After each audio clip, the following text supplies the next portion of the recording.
Arizona, Colorado, Indiana, Michigan, New Jersey, Tennessee, and Virginia. Listen up. WynnBET is now live in all these states, and the excitement of Wynn Las Vegas has finally landed in online sports betting and casino play. From boosted parlays to live in-game offs on every major sport, WynnBET gives you the tools to win. Sign up today for your risk-free $1,000 sports bet. Download the WynnBET app now or visit wynnbet.com to start winning.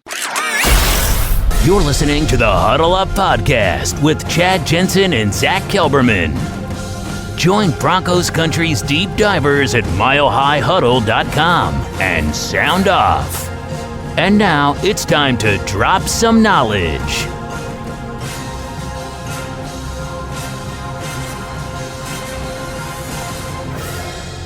Welcome in. It is the Huddle Up Podcast, presented as always by Mile High Huddle, powered by Blue Wire Podcasts.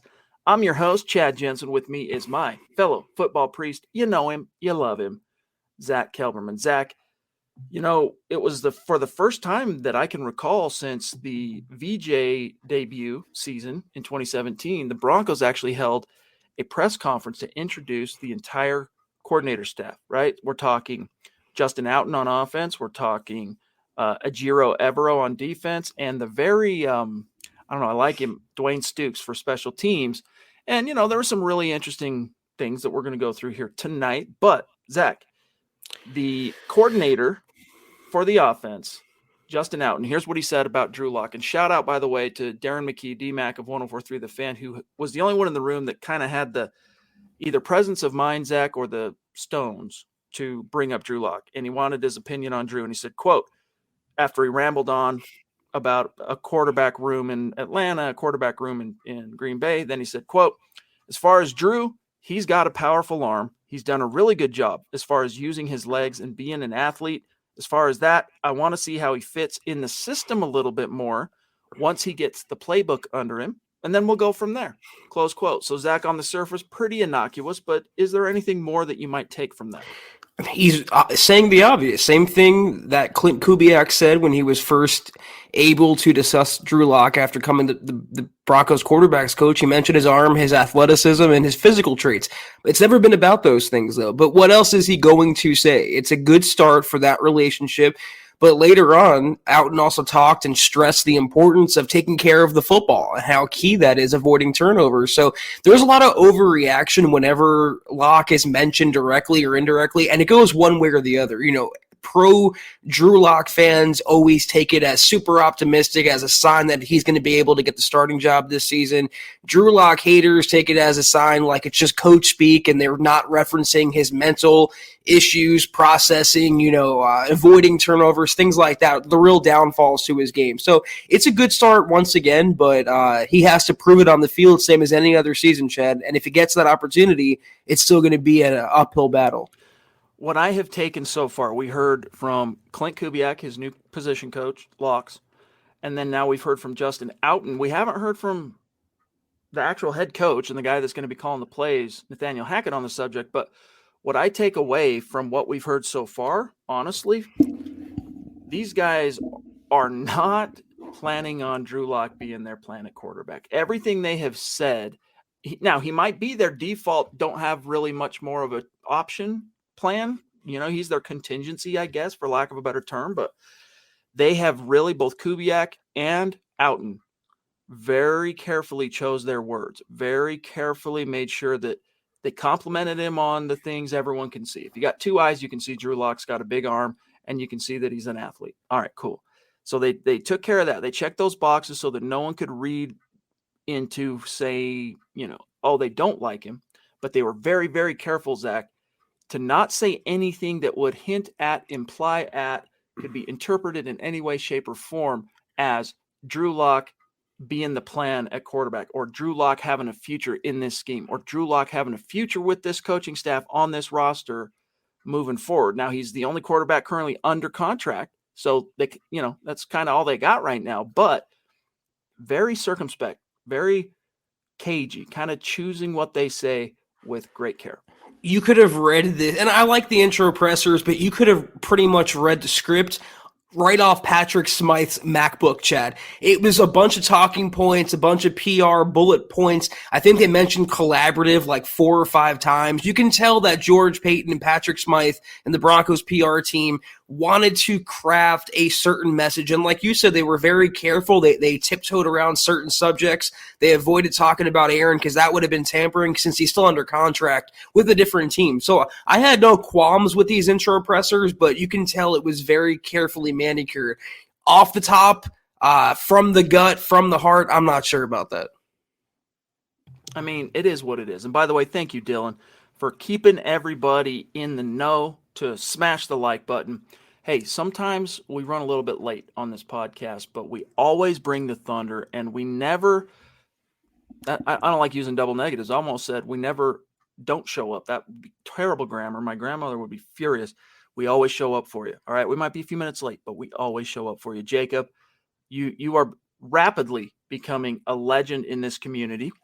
I think it's time we send you a T-shirt, my dog, as a small thank you for all that you do for us here at the Huddle Up Podcast and Mile High Huddle, for all the podcasts, for what that's worth. So why don't you send us an email, milehighhuddle@gmail.com, give us your shipping address and your T-shirt size, and we will shoot you out a little care package as a small token of our appreciation for everything, my friend.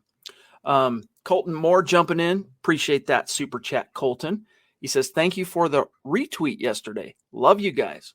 Hey, we keep the conversation going, Zach. I mean, we love talking with you guys here in real time, but Twitter is just another opportunity for us to keep that going. Yeah, I've been guilty of not being a big retweeter in the past, but I always, whenever anyone tags us, like Bryce tagging us about stories, Michael Ronquillo tagging us after the show, I always like to retweet and give you guys back the love. It's the least that I can do for how supportive y'all are, so thank you. Rodney Garcia, also tremendously consistent in supporting us, helping to keep these lights on. Thank you, my friend. He says, good evening, guys, and Broncos country. I was watching the press conference yesterday and really stoked about Evero's role with our defense. Please bring back Josie Jewell and Kenny Young. Draft a stud edge rusher. Go Broncos. Yeah, Evero, very interesting coach. All 3 of those guys. I mean, honestly, if I'm being very frank and earnest, nothing about Justin Outten up to this point has really excited me or made me sit up in my chair and go, ooh, yeah. He said a couple of things, Zach, about, it's all about the ball and all stuff like that. But he said something that smacked a little too much of Pat Shurmur for me about we want to end every drive with a kick. And I get it. Look, the NFL coaching circle has cliches that get used everywhere. There's certain things that are going to get used everywhere, and that's one of them. So I'm not going to read too much into it. But he's kind of a very, just kind of plain in terms of how he presents himself, kind of boring, but eloquent. I like that he can slap some words together. And, he was very, you could tell, Zach, sincere and earnest when he talked about his experience as a prep coach, as a high school coach, which required not only being, equal parts teacher / coach, but being a father figure, looking out for kids. Hey, making sure these kids are actually, do they have a roof over their head? Do they have food in their bellies and whatnot? And that was really cool. But I'm rambling a little here. Edgero, very exciting. Obviously sharp, smart as a whip. And Dwayne Stukes, man, he's just got a little bit of sass to him, which I like. He's got a little bit of, vibe, a little bit of Derek Wolfian, don't ever F with us type of juice. And what's interesting, he called himself a bit of an introvert. So it's funny that you'd pick up on something like that. I do like Stukes. I love what Evero said. And, you talk about speaking from the heart and something that would grab your attention. One of my biggest complaints about the Fangio defense, and there were quite a few, he wasn't this guru as people paint him out to be. They never seemed to blitz, especially when times where they really should have gotten after the quarterback a little more. So I love what Evero said. He goes, if you don't get there with 4, you send 5. You don't get there with 5, you send 6.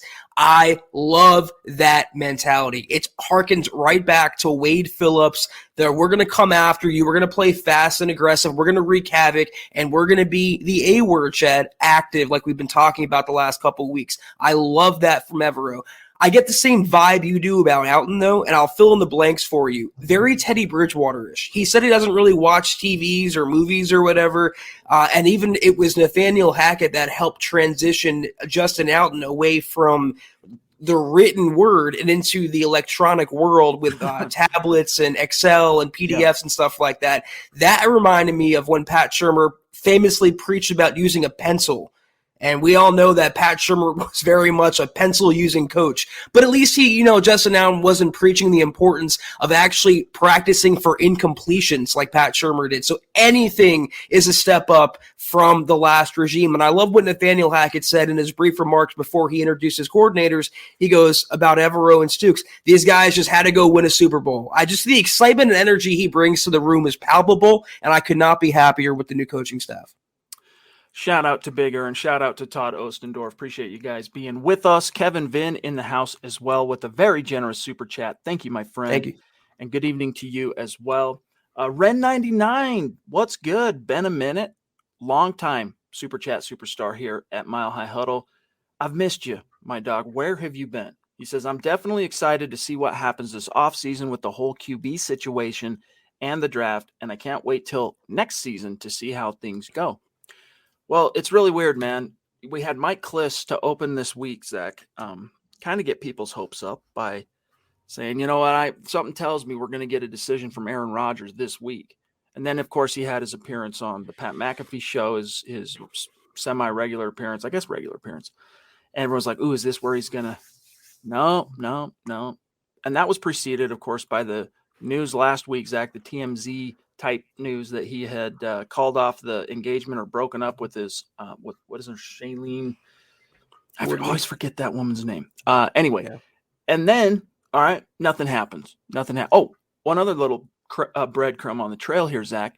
His enigmatic, cryptic Instagram post that everyone's reading into about why he's missing in between Adams and Cobb and all this stuff. And Aaron Rodgers, dude. Crap or get off the pot. Let's frickin' go. Yeah, I really like the guy a lot. I would love for the Broncos to trade for him, but man, he is like a teenager on Instagram. Like, he just loves the drama. He loves creating the mystique and kind of playing and toying with people's emotions and decisions. And we've all been there, I think, where Aaron was. It seemed like he was a little faded and on Instagram kind of getting into his feels about his ex, Chad. He mentioned that he was a back-to-back MVP with Woodley by his side. Then there was a report that someone, a sleuth out there, said that they could hear Woodley laughing in the background of a Rodgers interview after the supposed breakup. So we don't really know what's going on with them two.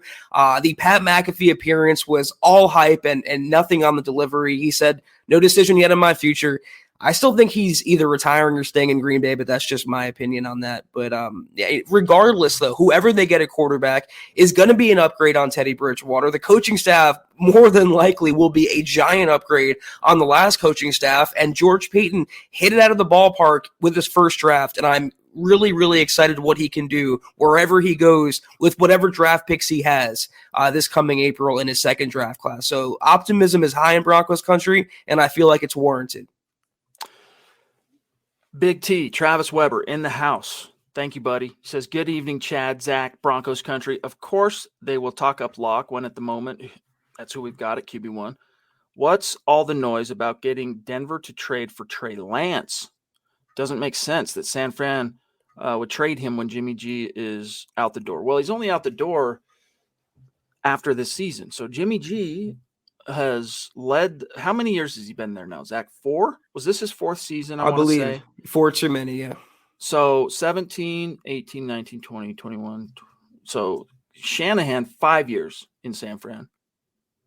I'm pretty sure 4. Anyway, 2 of those seasons, when he's been available for his team, he's led them to the Super Bowl in 1, to the conference title game in the other. I mean, you got to be careful what you wish for.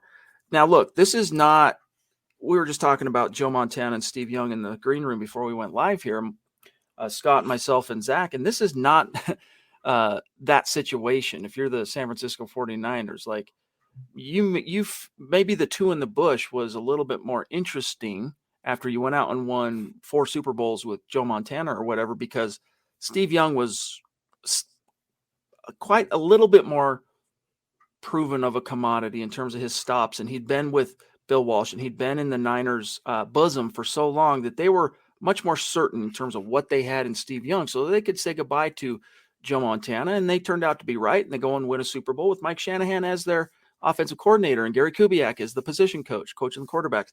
This is not that situation. So if I'm the Niners, I got to be careful just willy-nilly, Zach, dismissing Jimmy G, because when he's been available, this team is a force to be reckoned with. Now, Trey Lance, all the upside in the world, very raw.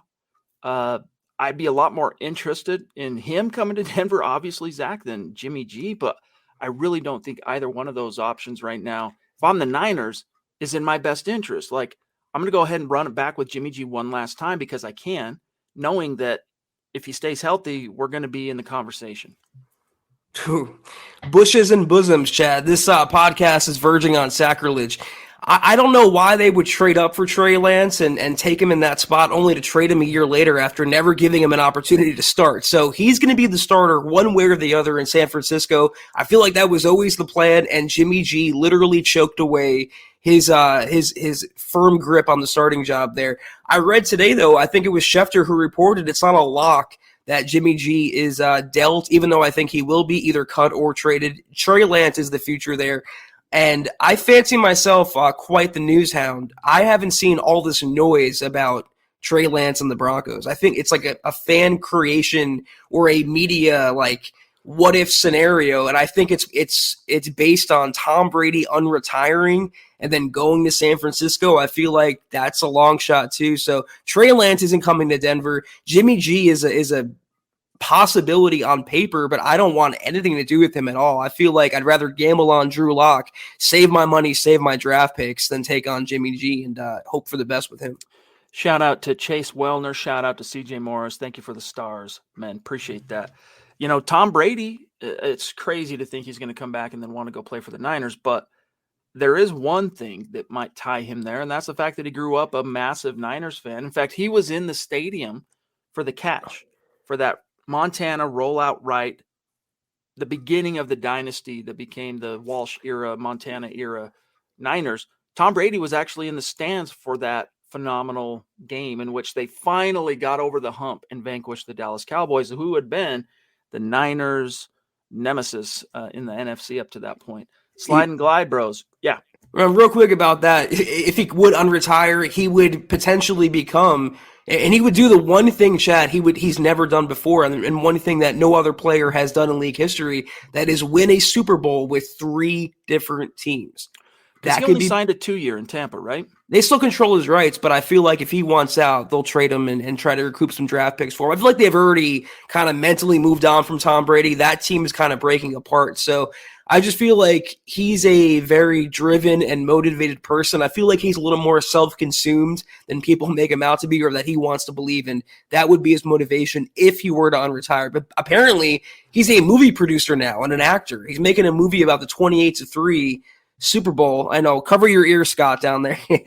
Yeah. Apparently he's going to act in it too, and he's producing it. It's really happening. It's being filmed this spring, so that should be interesting. No kidding. Yeah. Real quick here. Tom Brady signed a 2-year deal. Did he? And then he signed an extension, I think. Yes. I'm trying to refresh my memory here. So Tom Brady, let's see. Tom Brady, this is from Spot Track. Brady signed a 1-year, $25 million contract with the Bucs, including $20 million signing bonus and an average, blah, blah, blah. In 2022, Brady would earn a base salary of $9 million. So yeah, they own his rights for the next several years. He would have to be traded, which, as you said, you know, he's Tom the GOAT. He could probably force his way out of anywhere. Slide and glide, bros. Thanks for your patience, my friend. He says Dwayne Stukes got that fire energy. Love that. He does, man. And I noticed too, Zach, during his presser, you know, it's almost like he gets in a rhythm when he's talking and he's used to addressing a room. And so he uses a lot of affirmatives to make sure people are paying attention to him like this. So I'd be like, if I'm Dwayne Stukes, I'm going to say, so, you know, we want to really prioritize guys who feel like special teams is really important, right? And then it's like, hey, we're sitting here in the media room. We're like, you don't need our affirmative, but he does that, and it gets you in your head. You're like, yeah, right. Wait a minute, what am I doing here? Right? He's one of those guys, and it was actually I don't know. He just had some juice, dude, and I'm really intrigued to see if that forgettable doldrum caliber third face finally turns a corner. At least he wasn't up there apologizing for how he can't do his job like his predecessor, Chad. I do like what Stooks said. He said, "I'm not going to talk about why the last regime or last system didn't work." So I do like the humility he showed there. He seems like a very confident person, a confident coach, a confident man. I don't see how anyone could be worse than Tom McMahon, but I do feel like they'll be in better hands with Dwayne Stooks. Rodney Garcia says, I hope Evero can figure out Mahomes like Fangio did. For some reason, Mahomes always struggled against Fangio's defense. Let's get him. Get it. I'm excited. Yeah, he's worked. And by the way, Dan, thank you for the stars. Really appreciate that. Evero's worked for a lot of the league's top guys. I mean, from coordinators, from Vic to Wade Phillips to Raheem Morris. Morris has a lot of bona fides, former head coach as well. There's one more I'm missing. Was it Capers? No. Anyway, he's got some real experience with some of the top defensive brass of the last couple decades in the NFL.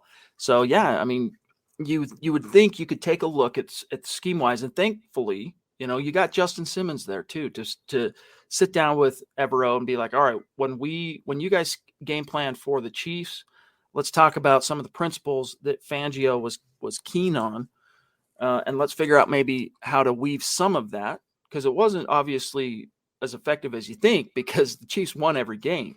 So let's figure out how to weave some of that into what we're doing here. If you can somehow, Zach, master the coverage component, meaning that, guys are staying with their guys or they're confounding the quarterback from a read perspective with sophisticated zones and stuff like that, and get a rush on him, that's the secret to Mahomes. It can't just be coverage because he'll just run around on you. You got to be able to walk that razor's edge of being able to do both, and easier said than done. Watch the second half of the AFC title game, what Cincinnati did. They played good coverage, but they sent pressure and got after Mahomes when they had to. And you can rattle him. He melts down nowadays, Chad, the 2021 version anyway. He was prone to just the disaster. So I love whatever is bringing to the table. And smartly, though, he's staying in a base 3-4, even though the team plays a ton of nickel. He's going to retain a lot of the components from the Vic Fangio scheme because, as you mentioned, he coached alongside him or from that system, from that same tree. But he's going to bring pressure and be more aggressive and hopefully create and coax turnovers out of every level of the defense. And I understand the apprehension because he's a first-time DC. He's a younger coach on a young staff and they're very inexperienced. But he has talent at every level. And if you agree that it's a players-driven business, I think coaching has a lot to do with it too. But the front seven, Draymond, Shelby, the linebacking core, you talk about bringing back Josie Jewell, you still have Baron Browning, maybe bring back Kenny Young. And the secondary, of course, Simmons, you have PS2, you have Darby, Caden Stearns. There are a lot of pieces already in place on this defense. They need a coach that half and half, keeping the Fangio components that worked in the playbook while also enhancing on them, improving on them, coaching them to be more aggressive, blitz more, sack more, create more takeaways. I think if you get that combination going, they're going to be scary. Nash V with a super chat. That's a newer name. So welcome. Thank you. Connect with us on Twitter so that we can keep the conversation going. All right. He says, hey, fellas, longtime viewer, first time donator. Appreciate that, my friend. As much as I love Rodgers, I prefer the Broncos to play the long game and get a young quarterback. Reliving another post-Manning era has me nervous. Understandably so, right? Because, what came after, it was like really high. It's very manic. Highs that you didn't think were possible, and then lows, followed by lows that you didn't think were possible. So I totally understand that, but all things being equal, if you can get a quarterback that is basically it's a virtual guarantee you'll be in the playoffs, even if it's only a 3-year stretch. You do it. You pull that trigger, and who knows? Maybe Aaron Rodgers goes on to play. How old is Brady? Was he 43 or 44 when he retired? I think he's 45 almost. I think he's 45 in August, so 44. My dude is older than me.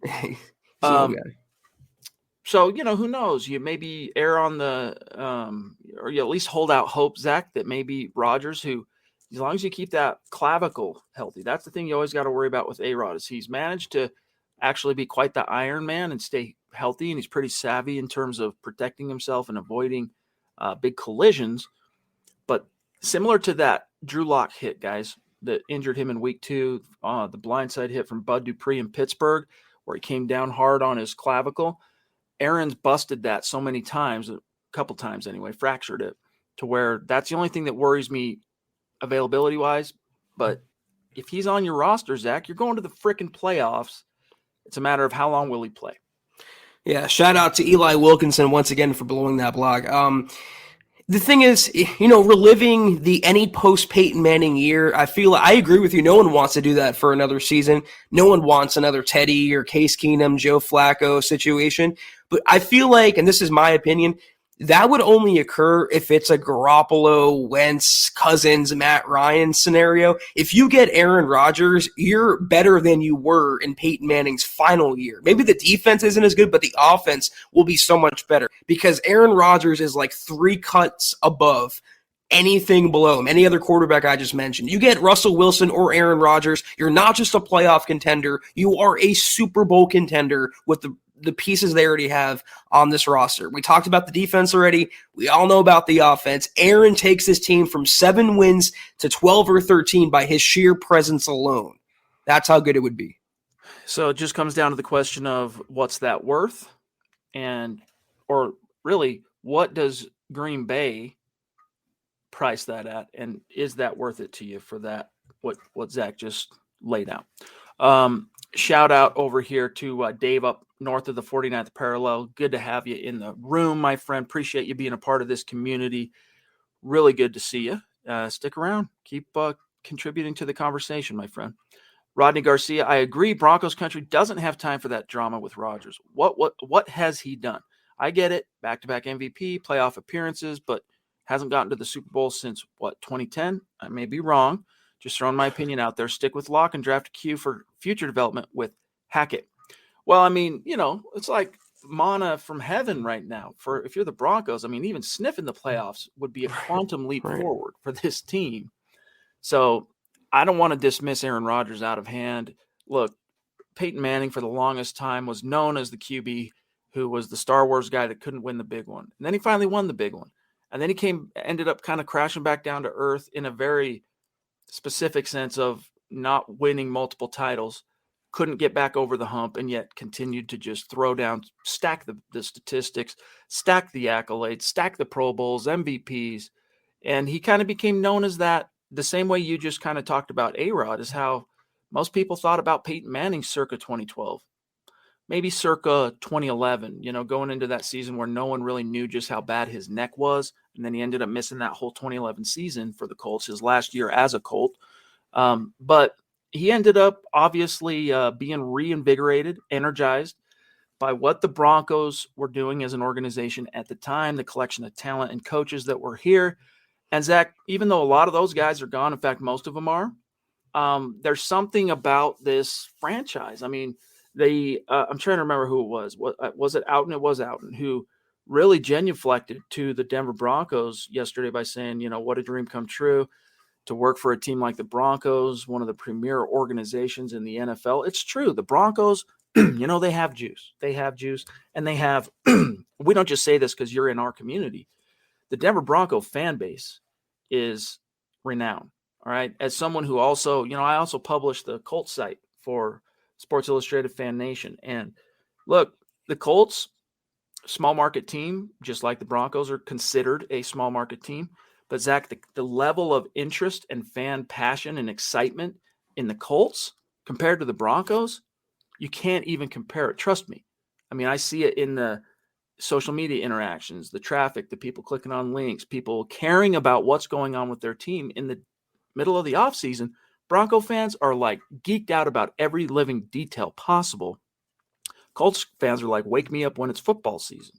And, that trickles out. Coaches feel that, and so anyway, this is a long-winded way of me saying that I think coming to Denver, if it were to happen, and it's still such a long shot, guys, all it takes is Aaron standing up to the mic or sending out a tweet or getting on Instagram, Zach, and saying, decided I'm coming back to Green Bay, let's go. And this whole thing blows over and it winks out of existence. Oh, I brought this comment back on the screen because Rodney says, what has he done? And then he mentions right after that what he's done. Back-to-back MVPs, playoff appearances. That's pretty good, number one. Hasn't gotten the Super Bowl since 2010. The Broncos haven't made the playoffs since 2015. They haven't had a winning record since 2016.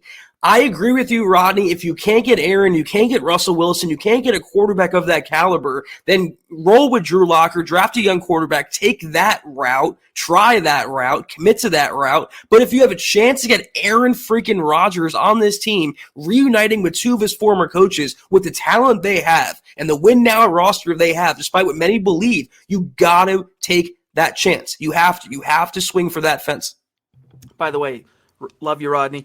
We are trying to get over the hump to hit goal. We're pretty close to hitting our 250,000 star goal on Facebook in the month of February. And of course, when we hit that goal, we're raffling off a Broncos jersey of the winner's choosing. And the only people in the running for that are those who contributed to the goal. And I can tell you who's going to have the most tickets in that hat when the time comes. And we are going to hit the goal. Michael Ronquillo is going to be at the very, very top. He has been throwing down like a boss.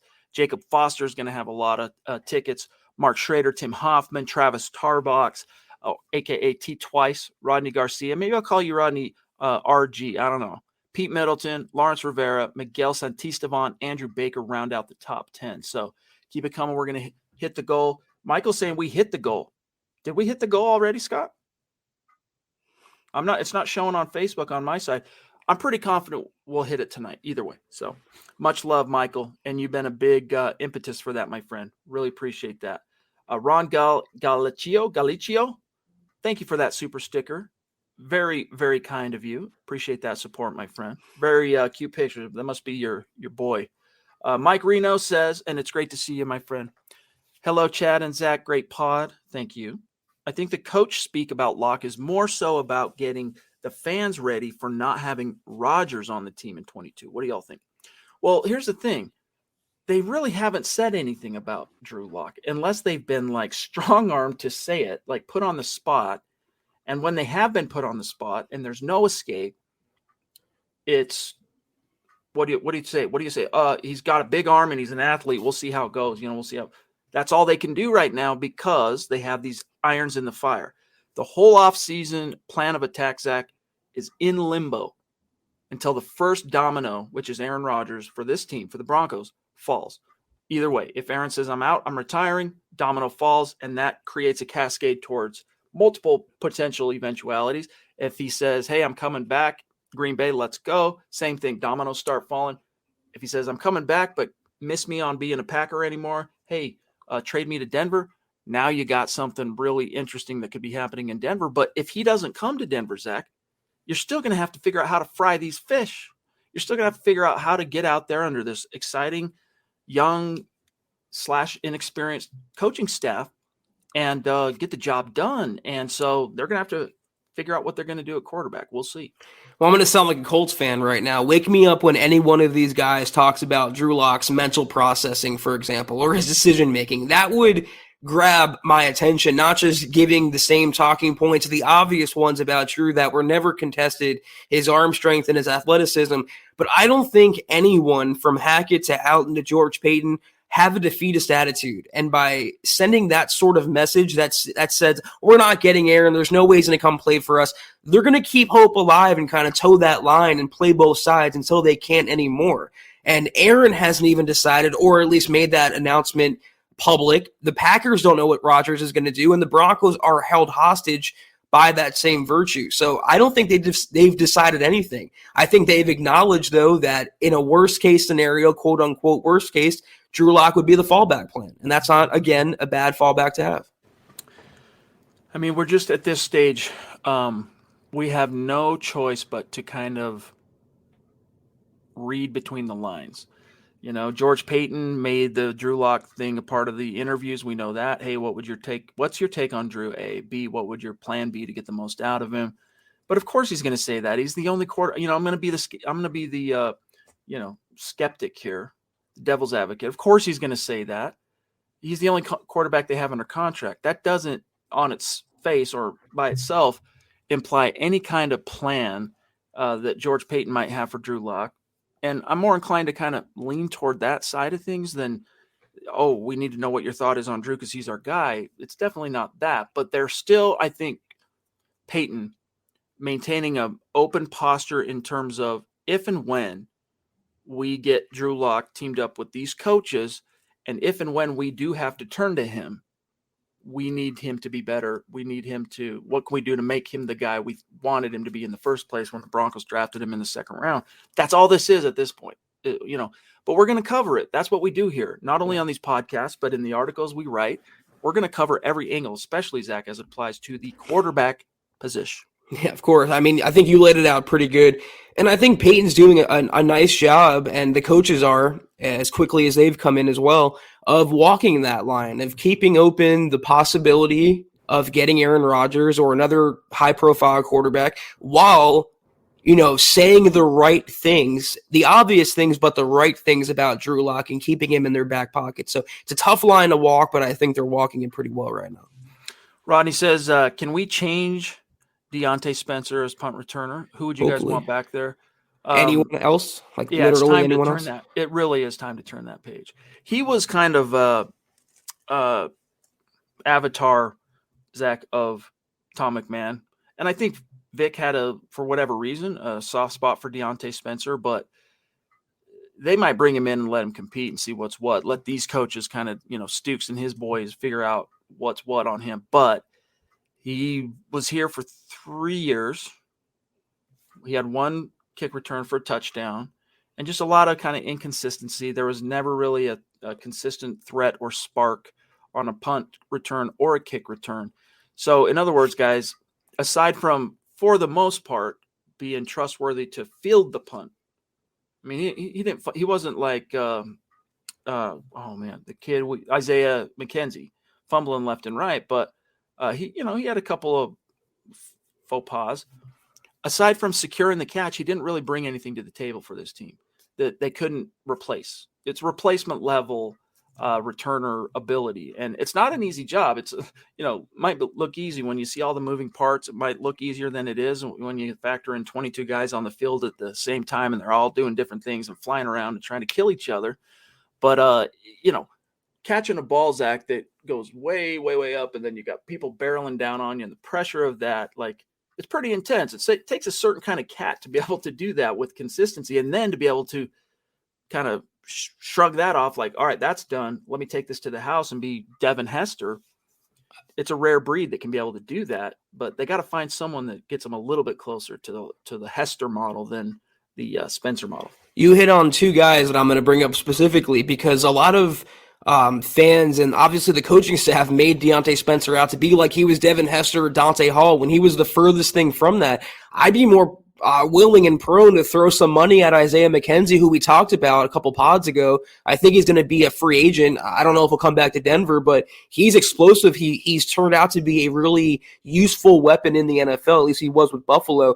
I would look at maybe some of the Rams guys that are coming out and hitting the open market as well. So a guy that has punt return experience that can reunite with Dwayne Stukes, but maybe KJ Hamler using his speed if he comes back fully healthy. I mean, it's really a dime a dozen job. A sure-handed guy is nice, but a guy that can get some yards and help out the offense, that's even nicer. So you can find that guy pretty much anywhere. Twice as nice. Claude Riley, what's up, big dog? Appreciate you. Purely hypothetical here, says Claude, but what if Tom Brady came out of retirement and was traded to Denver where he'd have a slew of weapons and could win a Super Bowl as the QB of the team that often got the better of him? Man, that'd be a fun thing to watch. Go Broncos. Yeah, I mean, and maybe in some like fringe-esque alternate Earth timeline that happens, but Tom struggled to beat Denver all the way through the Shanahan time period. Then he ended up getting kind of the best of Denver for about a 3-year window between Shanahan and Peyton Manning coming here. And then Peyton came here, and outside of a loss in Foxborough, Broncos had his number. But then after Peyton retired, it went back to, a long stretch of anytime Tom drew the Broncos, chalk it up as an easy dub on the board. Travis, appreciate you, my friend. Really, we do. And yeah, it's an exciting, hopeful offseason. We're going to be here to break the whole thing down with y'all. Phil says, assuming we have a number 9 overall pick, who do you think we pick? Great show. Thank you, brother. What's your answer for Phil? The Broncos have specifically mentioned edge a lot. George Payton has. It's been an acknowledged need on Denver's part. I don't think there's much hope remaining for Bradley Chubb in his 5th year. Whatever they get out of him will be the cherry on top. They really have to look long and hard at an outside linebacker, edge guy, defensive end, however you want to classify him. They need some guy that can create pressure, and the pressure that, especially after what Evero said about sending 5 or 6 guys, the pressure they want to bring to opposing offenses now. If they don't go edge, I'm looking at a tackle. I'm just saying, throwing it out there, maintaining the possibility, if they fall in love in the pre-draft process with a quarterback, that's an obvious need. If you don't have Aaron Rodgers on your roster, if you're not sold on Drew Lock. So the 3 biggest needs far and away are edge, tackle, and quarterback. Any combination of those. I think first things first is once that first domino falls, it's going to be let's exhaust the quarterback class and decide whether or not one of these guys we need to make a play for. Andrew, hang tight 1 second. I'm going to grab you, buddy. I want to bring your guys' attention here to a great article Eric Trickle wrote, breaking down the 8 prospects, QB prospects heading to the combine, and basically what questions these quarterbacks need to answer in order to kind of be in the running for the Broncos, both at pick 9 and in a couple of the cases, maybe a little bit later on in the draft. But Malik Willis, and for whatever reason, when I blow up the screen like this, I can't get rid of this top bar. So you guys just bear with that bar just going right through. But Malik Willis, okay, interesting. Go read what Trickle's take is on that. Kenny Pickett, he of the small hand fame. All right. Don't sleep on him, though. Carson Strong, intriguing young quarterback. Matt Corral, interesting, but can he play in a non-RPO spread scheme? I mean, time will tell. He's got a lot of questions to answer at the combine. Trust on that. Sam Howell of North Carolina, he too, a lot of questions. Hey, dude, you went from being like forced to be reckoned with to you lost a star or 2 on offense, and no longer were you the tide that raised all ships. What the heck happened, Sam? Desmond Ridder, who's very intriguing. Mm-hmm. Round 1, pick 9. No, trade back to the back end of the first round and, take a flyer on him because you get that 5th year, maybe. 2nd round, I'd absolutely consider Desmond Ridder from Cincinnati. Yeah. Very intriguing, dynamic athlete that just needs some refinement. A couple of later in the draft guys, Bailey Zappi of Western Kentucky. Interesting guy. Go read about him. And then this guy has some Caleb Ellaby, man, from Western Michigan. He has some really interesting traits, Zach, that, not perfect size in terms of prototypical NFL, but look, Kyler Murray, Russ Wilson, they've proven that if you have it between the ears and you have some juice as an athlete and as a quarterback, you don't need to be 6'4", 230 pounds to make hay in the NFL. So my first focus is, Zach, to answer that question, what happens when the first domino falls? If Rodgers removes himself from the board, I don't care what other veteran options you're going to pursue, whether it's trade or free agency. I am, as an organization, fully turning my attention to exhausting this quarterback class to determine once and for all, is there one worth our consideration at 9? Is there one worth our consideration with our 4 other top 100 picks? Then everything else kind of matriculates from that. Yeah, I would have no problem taking a flyer on a Ridder or a Carson Strong in the 2nd round, or if they want to maybe move back up into the late 1st round, if their stocks rise. But I don't see any of these quarterbacks obviously being slam dunks for number 9. A top 10 pick for any of these guys, that's super risky. Maybe, though, I mean, if I had to pick one, Malik Willis would be that guy, considering his dual threat abilities. And I think that's the way the wind's blowing in the NFL, you have to have a quarterback that can create on his own and not just be a pocket passer. So a toolsy guy Malik Willis is. And, people talk about the Broncos needing that veteran bridge if they go for a younger quarterback. Drew Lock is technically a veteran. I mean, he's a fourth-year quarterback, and he's on the final year of his contract. So if he works out, great. If he doesn't, he walks away next year. No harm, no foul, and you still have your young guy. So I'm right there with you. If you can't get Aaron, you can't get Russell Wilson, I'm thinking long and hard about a quarterback in the draft. I don't know when necessarily. I don't know who, but that's the route I'm leaning toward. If he's not a day one upgrade over Drew Lock, then he's off the board in the first round. Now, it doesn't have to be a day one upgrade in my book to take him in round 2 or round 3, but only guys I perceive as an immediate upgrade over Drew would be in consideration for pick 9. And I'm just not certain. I almost said certain that one of those guys exists in this class quite yet. Andrew Baker, still flexing, still showing his new Pookie jersey that he won for being an absolute stud last month. Love seeing that, Andrew. He says, Rodgers is on a spiritual, life-changing ride. So that fits. He changes his life to Denver and sits in the mountains with his monk friends. Hashtag MHH for life. Did you hear about his diet? No. He talked about that on the Pat McAfee show. I can't pronounce it. It's some sort of holistic diet. A lot of cleansing in upstairs and downstairs, put it that way. So, it's talking about getting your throat lubed up and stuff like that. It's not for me necessarily, but credit to Aaron for trying different things. He's an interesting guy for sure. Panchakarma. Don't Google it. The mothership has a piece on this. Sports Illustrated says, after sending Twitter into a frenzy with cryptic Instagram posts, Rodgers appeared on McAfee, and then what began as an inquiry into the reigning MVP's thinking turned into a discussion on the benefits of an alternative cleansing and healing method called Panchakarma. What exactly is it? First, here's Rodgers explaining the 12-day process. There's nothing cryptic about gratitude. I was going through some pictures from last year and felt an intense amount. Oh, that's just shown. Oh, he's got that. He says, quote, I just came out of a 12-day cleanse where you're eating a specific diet and you're going through these treatments every day. You're not really doing anything else. You've got to kind of turn everything else off. You're not working out. You're not straining or anything. It's kind of a recentering. It not only heals you physically, Zach, but I think it takes away mental stress. And then the spiritual part, I think it allows you to kind of enjoy the meditations a little bit more. And then SI goes on to say, Rodgers, coming out of that process, explained that he felt an immense sense of gratitude, blah, blah, blah, blah, blah. Let's see. Hold on. Okay. Panchakarma is associated with Ayurveda, an alternative medicine system rooted in India that dates back thousands of years, per the Ayurvedic Institute. It is more than a mere healing system. It is a science and an art of appropriate living that helps to achieve longevity, targeting diet, living habits, exercise, etc. And yes, it involves getting rid of toxins known as ama, which is, quote, the basic internal cause of all disease. And you know what? There's something to, we'll talk about Hamler, big T twice. Give me just a sec. There's something to that whole concept of, trying to rid your body of toxins. Have you heard of those foot soaks, by the way, Zach, where you put these certain kind of like salt compounds in distilled water, I think it is, and just let your feet chill in it?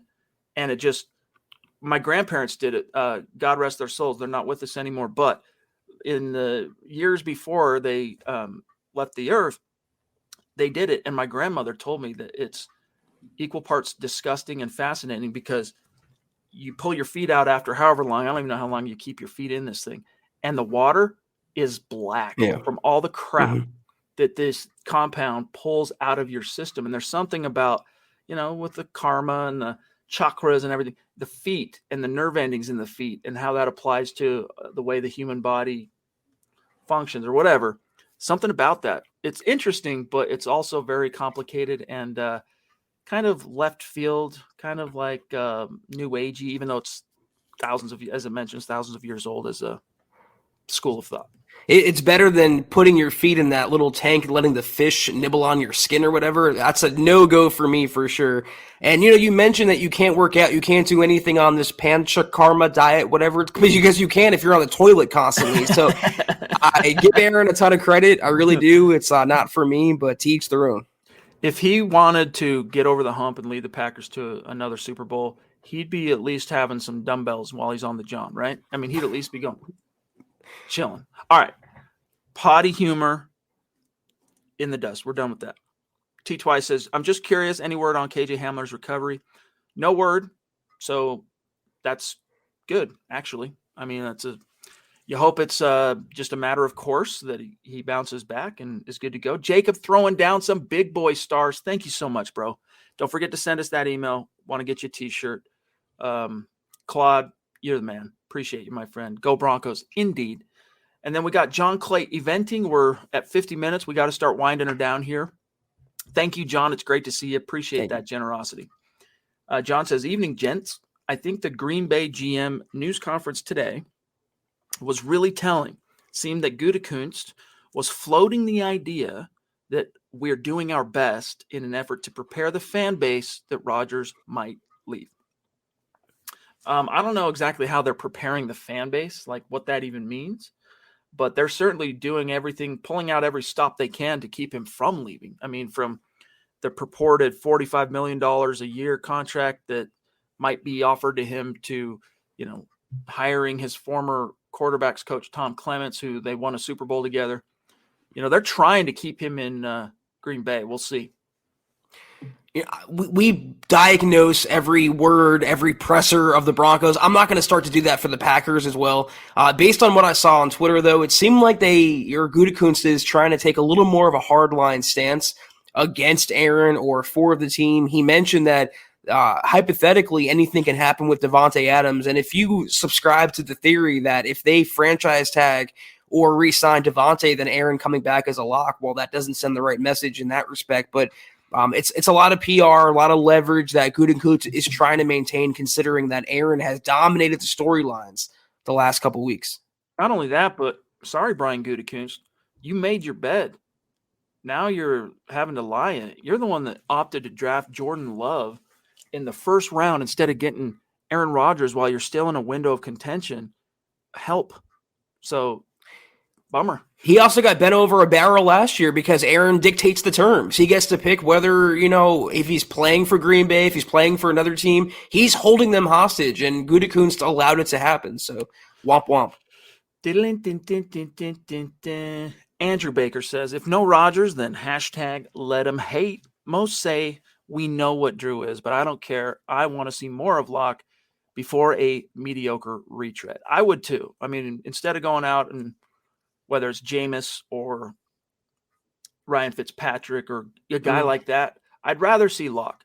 But I also first want to explore any and every possible avenue to upgrade it because, again, from here on out, whether it's in Denver or somewhere else, Drew Lock is going to have to sing for his supper. He's going to have to earn every opportunity that he gets.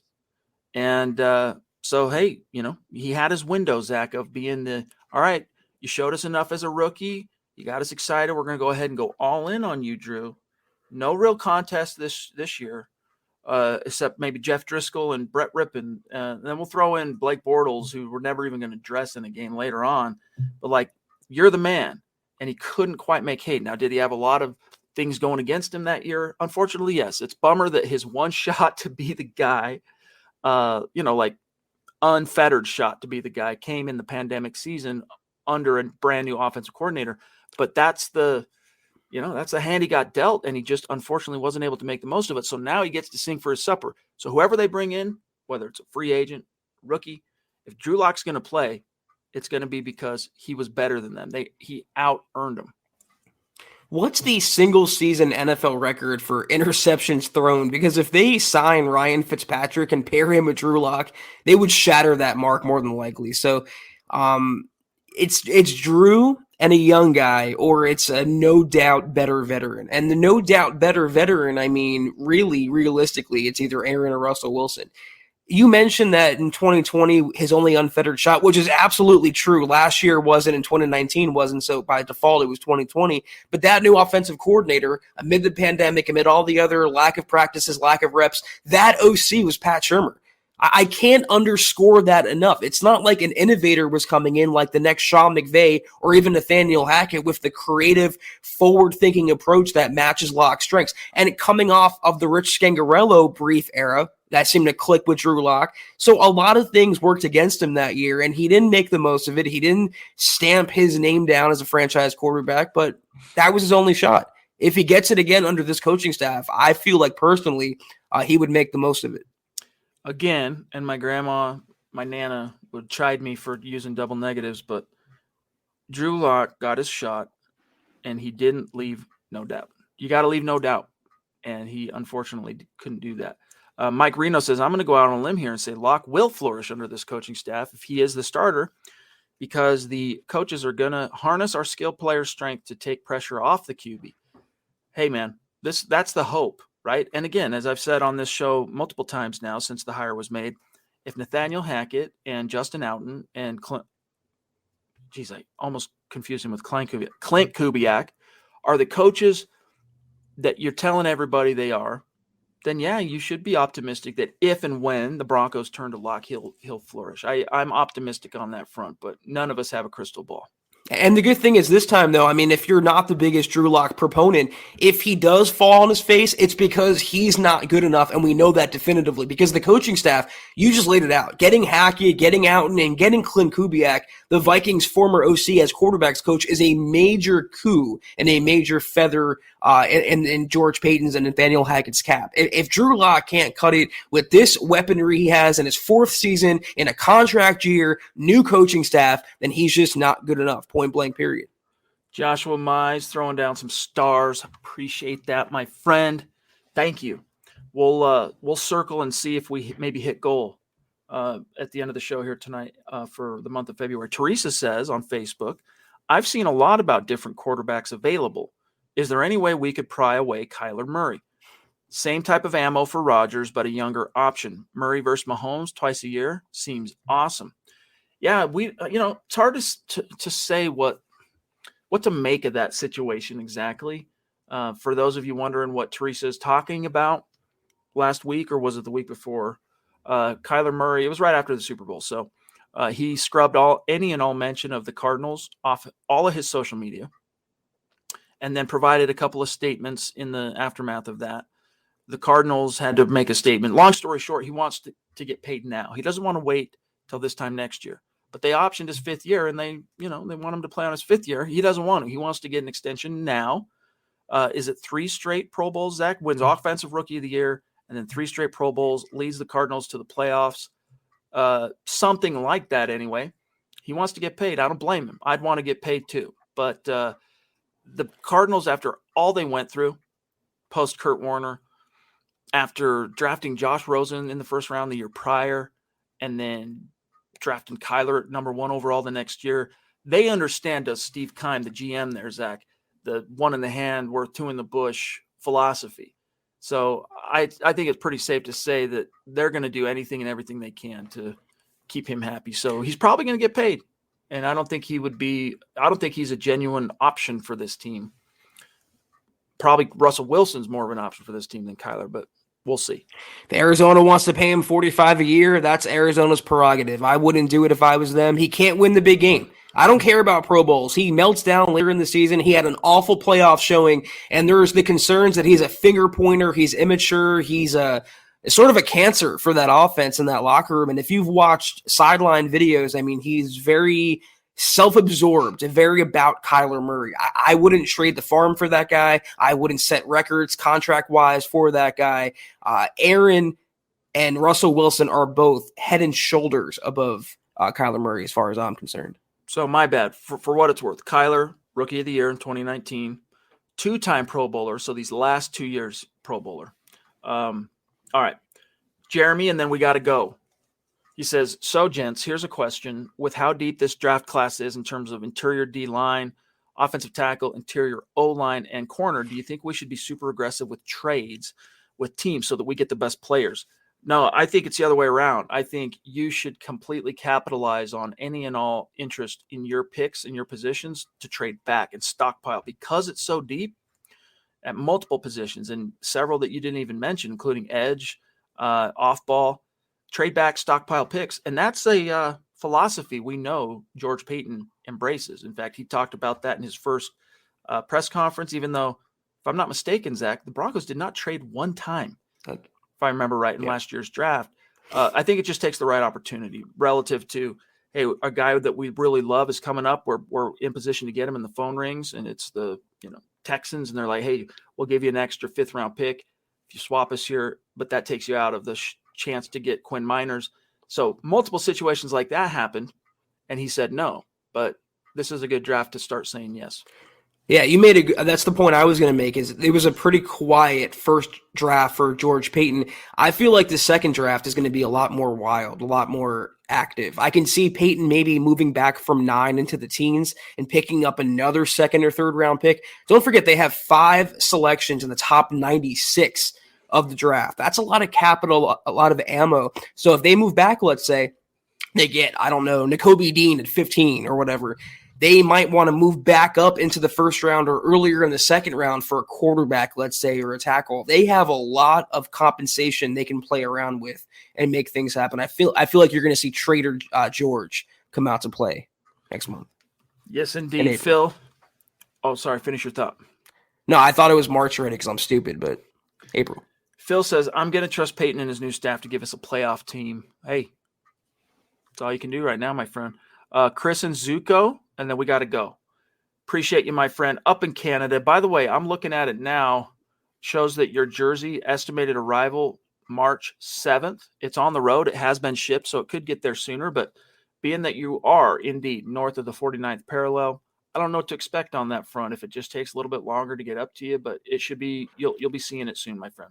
It says, good evening, gents. As far as quarterbacks under 6 foot, how many have won a Super Bowl? I can only think of Russ. Yeah, I think Russ is the only one. Yeah, pretty sure, at least in the modern era. Yeah. That's it. Steve Young came to mind. I feel like he was, 6'1", though?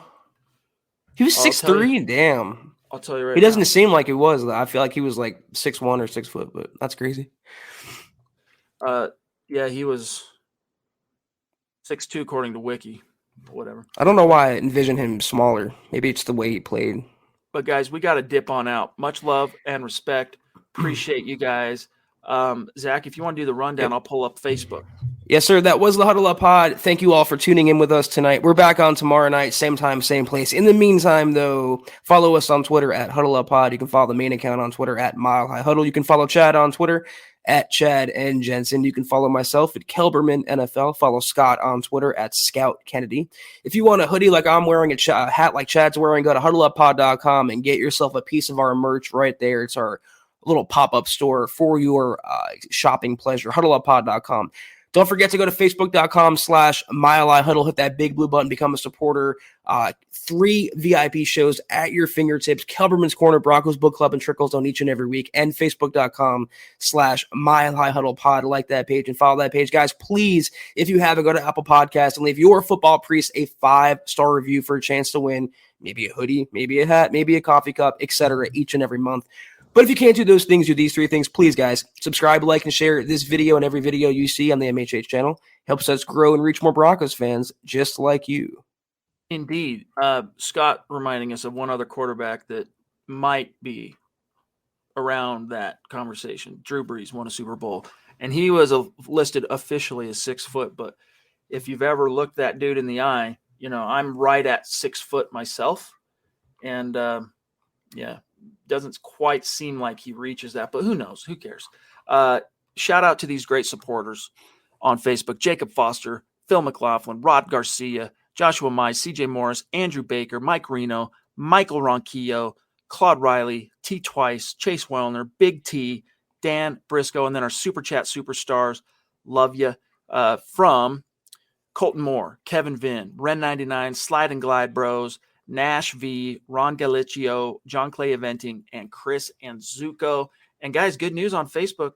Indeed, tonight we crossed the 250 goal on Facebook. So we are raffling off a jersey here in about a week's time. It's going to be a gas. Can't wait. And we'll see you tomorrow night. Don't forget, you got Broncos for breakfast tomorrow morning. Shout out Mitchell. Fangio is gone. Locke has support. Hallelujah. Shout out Big Mel. It was personal between Vic and Drew. Yes, it was. Thank you guys again for tuning in. Have a great night. Take care. And as always, go Broncos. You've been listening to the Huddle Up Podcast. Join Broncos Country's deep divers at milehighhuddle.com to keep the conversation going.